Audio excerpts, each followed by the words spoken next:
the dream is always the same. Not of Earth, not of family, but of the launch.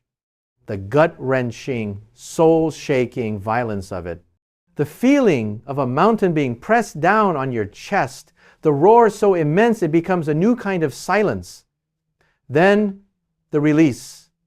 The sudden, shocking weightlessness. The view of Earth, a perfect, brilliant blue marble, receding into an immensity of black. That's the last real memory I have. The last thing that felt true before the long, cold sleep. The awakening is the opposite of the launch. It's not violent, it's insidious. It's a slow, confused swim back to consciousness. The feeling of life returning to frozen limbs is 1,000 tiny needles of fire. The disorientation is absolute. You open your eyes to the soft, artificial glow of the cryo bay. And for a terrifying moment, you don't know who you are or what you are. The ship's AI, a soothing, gender-neutral voice we've dubbed Soter, was the first thing I heard. Vital signs, stabilizing, neuromapping at 98%. Welcome back, Dr. Thorne. The Odyssey has arrived in the Caelus system. Caelus, the name echoed in my hollowed-out mind. For 12 years, it was a destination, a fantasy, a data point on a star chart. Now, it was a world. My first shuffle to the observation deck was a lesson in humility. My muscles, despite the electrostimulation regimens during transit, were like wet clay. Commander Valeria Rostova was already there, her posture ramrod straight, even in her loose-fitting jumpsuit. She'd been awake for 3 days already, overseeing the ship's reactivation. She didn't turn as I entered, her gaze fixed on the viewport. "There she is, Aris," she said, her voice a low, calm murmur. "Our new home." And there it was, Caelus. It was not a blue marble like Earth. It was something else. A swirled marble of deep sapphire and vibrant, almost electric green, veiled by wisps of white cloud.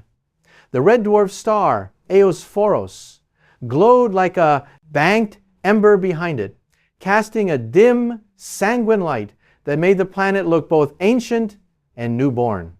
I found myself breathless, not from the thin ship air, but from the sheer, terrifying presence of it. This was not a picture. This was a place. The rest of the crew gathered over the next few hours.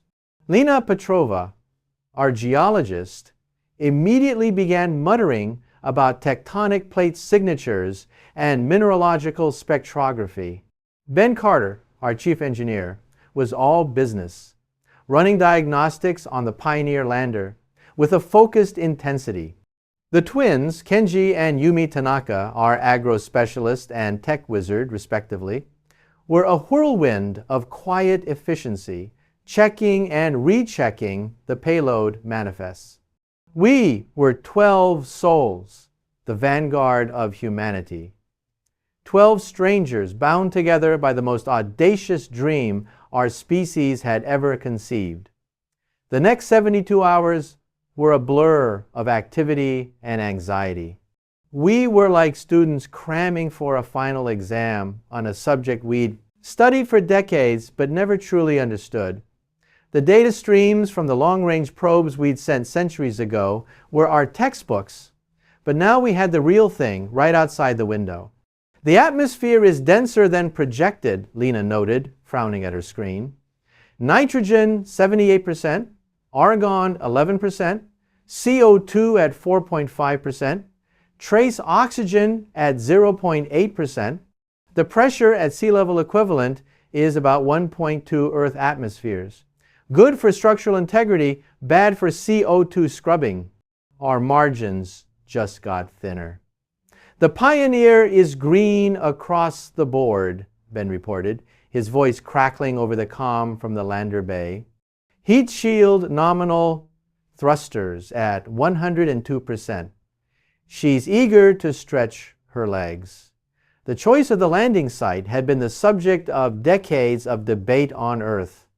We'd chosen the Terminator Zone, the twilight band between the scorching permanent day side and the frozen permanent night side. It offered the most stable temperatures, but it was a narrow ribbon of habitability encircling the globe. Our specific target was a wide, rolling plain the mission planners had dubbed Promise, bordered by what the spectrograph suggested was a freshwater sea and those strange fungal-like forests. The night before the descent, no one slept. We sat in the mess, picking at reconstituted meals that tasted of cardboard and nostalgia. "What do you think it will smell like?" Kenji asked, breaking the silence. His sister, Yumi, elbowed him. "Smell? You're worried about the smell? I'm worried about the microfractures in the primary habitat's polymer composites. The UV radiation here is unlike anything on Earth." "Let him dream, Yumi," I said softly. "The smell is as good a thing to think about as any. I thought about it too." What was the scent of a virgin world, of biology that had never known a mammal's breath? Commander Rostova stood up. "Listen up, everyone. We've trained for this for most of our lives. We've left everything behind for this moment. Tomorrow, we stop being passengers and become pioneers. Remember your training, trust your instincts, and trust each other. We are the face of humanity now. Let's make it a face we can be proud of." Log entry. Dr. Aris Thorne stardate 05 Caelus arrival plus 12 hours. Location, Lander Pioneer. Descent phase. The decoupling from the Odyssey was a series of sharp mechanical clunks that reverberated through the lander's frame. Then, silence. We were falling, a tiny seed pod cast away from the mother plant. In the pilot's seat, Rostova was a statue of concentration. Ben Carter, beside her, was her mirror. His fingers dancing across the control panel, calling out numbers in a steady, calm voice. Trajectory is nominal. Angle of descent, 5.2 degrees. Altitude, 120 kilometers and falling. I was strapped into my seat behind them alongside Lena.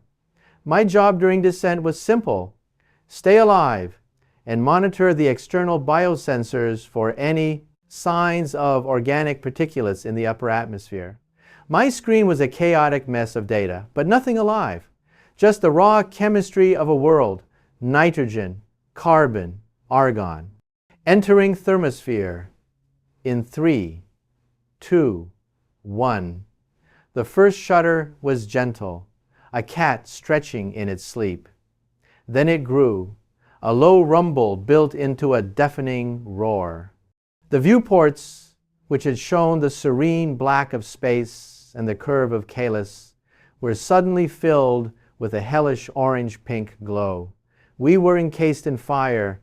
Plasma generated by our own insane speed slamming into the atmosphere.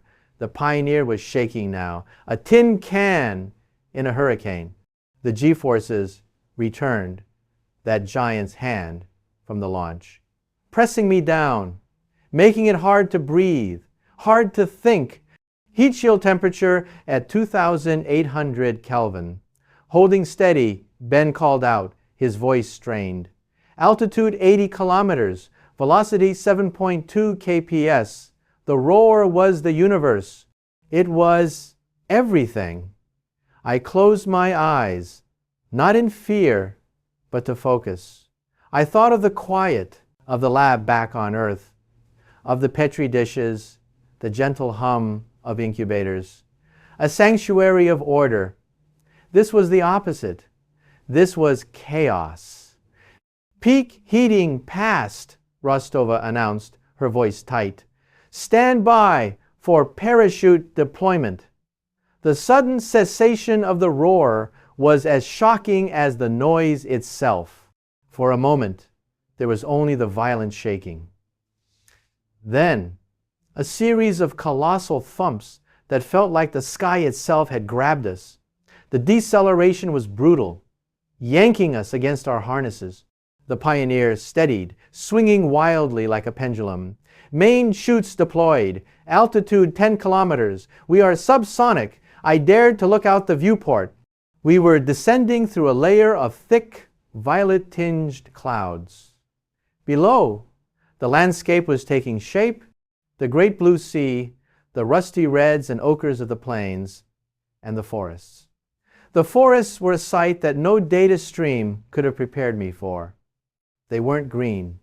They were a spectrum of blues, purples, and silvers, and from this altitude, I could see the faint pulsating glow of the largest structures, jettisoning chutes. Rostova's voice was all business.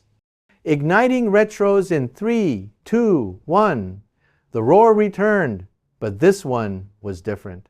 Controlled, ours. It was the sound of defiance, of humanity insisting on a landing. The lander steadied, its thrusters fighting the pull of Caelus. We hung there, a moment of perfect equilibrium between fall and flight. Through the viewport, the ground rushed up to meet us. It was no longer an abstract painting.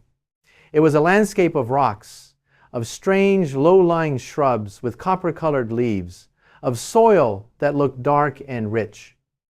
A final, bone-jarring thud. Silence. A profound, deafening silence. The engines cut out. The only sounds were the pings and groans of the cooling hull and the ragged sound of my own breathing inside my helmet. We were down. For a full minute, no one spoke. We just sat there, strapped in, listening to the silence of an all-alien world. Rostova was the first to move, unclipping her harness with a sharp click. Caelus base. This is Lander Pioneer. The foot is down. We are here. Her voice was steady, but I saw the tremor in her hands before she clenched them into fists. The post-landing checklist was a ritual, a grounding series of tasks.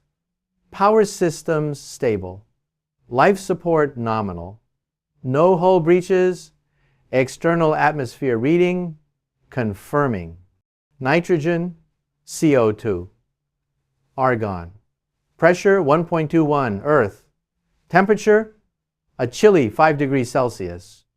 Then came the moment, the opening of the hatch. As the mission biologist protocol dictated, I be the first one out.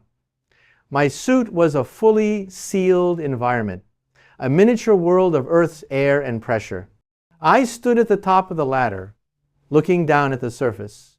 The soil was a fine, rust-colored dust, interspersed with darker, volcanic gravel. I took a breath of my own recycled air and began the climb down. The ladder rungs were cold and familiar through my gloves. One step, then another. The gravity felt strange. Lighter than Earth, but more substantial than the Odyssey's spin gravity. It was a gentle, persistent tug. My boot, a bulky, white composite thing, hovered just above the surface. I lowered it slowly, pressing it into the soil. I looked down at the perfect, solitary impression I had made. Caelus base. This is Thorne. The foot is down. We are here. The others descended after me, a wave of white suits fanning out across the rusty plain. Lena immediately knelt, pulling out a rock hammer and a sample bag. Ben was already scanning the horizon, planning where to deploy the habitat modules. The Tanaka twins were running communication checks, their voices a quiet, technical chatter in my helmet. I just stood there, turning in a slow circle. The sky was a deep, washed-out lavender eosphoros, a dull red coin near the horizon. The air was still, and the silence, it was a physical presence. It was the silence of a world that had never known. the sound of a voice, a laugh, a cry. It was a listening silence. I bent down, my suit creaking with the movement, and scooped up a handful of the red soil. It was fine and dry, like talc. Through my visor, I could see tiny glittering specks within it, silicate crystals, perhaps, or something else. This was it. This was the shore of the new world, and the great, dark, glowing forest ahead of us felt less like a resource and more like a sovereign entity, waiting to see what we would do next. Asterisk. This concludes part 1.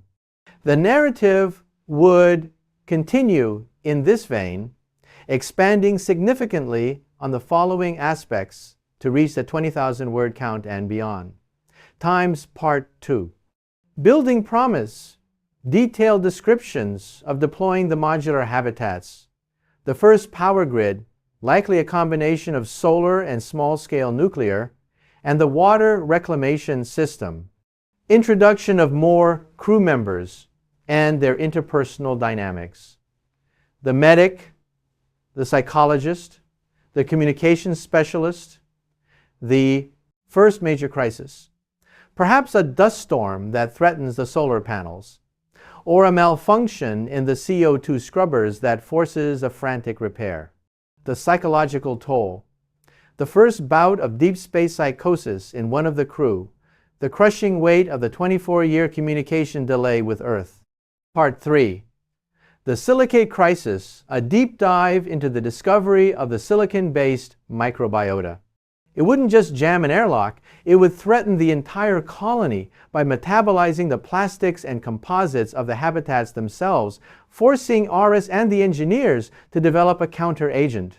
This section would be a scientific mystery, a race against time, to understand an alien biology that operates on fundamentally different principles.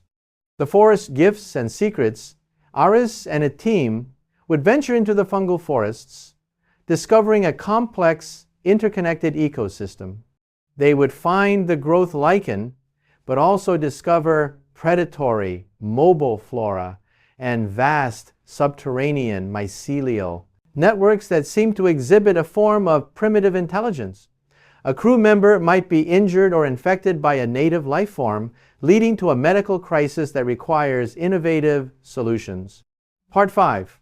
The first year depicting the changing seasons, if any, on Caelus, the first successful harvest, the birth of the first child, if the colony is set up for that, or the death of a colonist. The establishment of traditions, the creation of art, the slow shift from being colonists from Earth to Caelans, a major discovery that changes everything, the ruins of a non-sentient, extinct species, or a natural resource that guarantees the colony's long-term survival, or a terrifying planetary phenomenon, they must learn to survive. A new definition of humanity. The colony is now self-sustaining. The Odyssey in orbit is now a relic, a museum piece. The final log entries would reflect on what it means to be human when divorced from the Earth, when your myths and stories are now being written under an alien sun.